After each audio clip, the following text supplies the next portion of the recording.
Welcome, man. Welcome back to the channel, guys. Real quick, let's talk. Okay, I got some free time. I want to answer a couple of questions I get on my YouTube channel, right? One guy by the name of Brother 1984.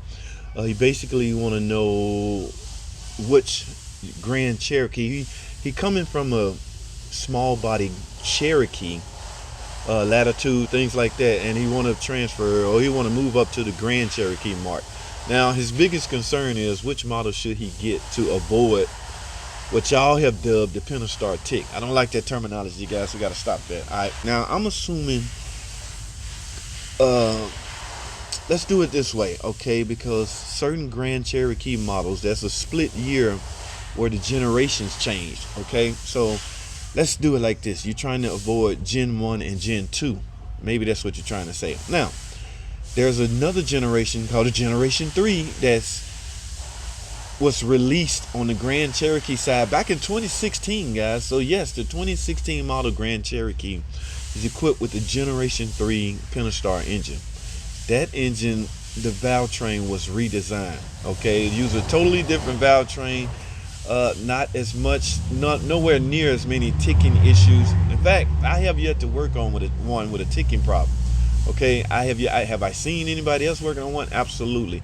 I personally have yet to work on one. So if you're trying to avoid the Pentastar tick and you trying to looking into going to a Grand Cherokee, you might want to go with the year 2016 and higher. That's when that Generation 3 first showed up, guys. 2016 in the Grand Cherokee and the Dodge Durango. Okay, now the following year, which is the 2017, the Chrysler Pacifica, the minivan, showed up with the Gen 3 in it. Okay, that engine is holding up well. Very, very, very well. Super low failure rate as far as, you know, anything valve train related. Everything has been redesigned.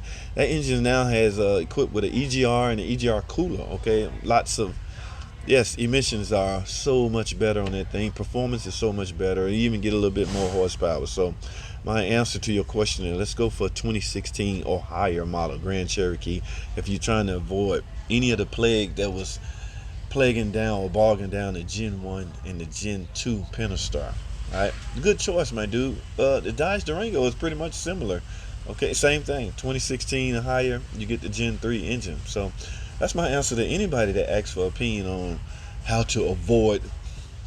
Guys, I keep saying this over and over again. There's such a low percentage failure rate of those engines, those generations, to where it seems like a lot because you're constantly being bombarded with, and I'm guilty of it too, repairs based on that engine. So when you see one, you go, I don't want one.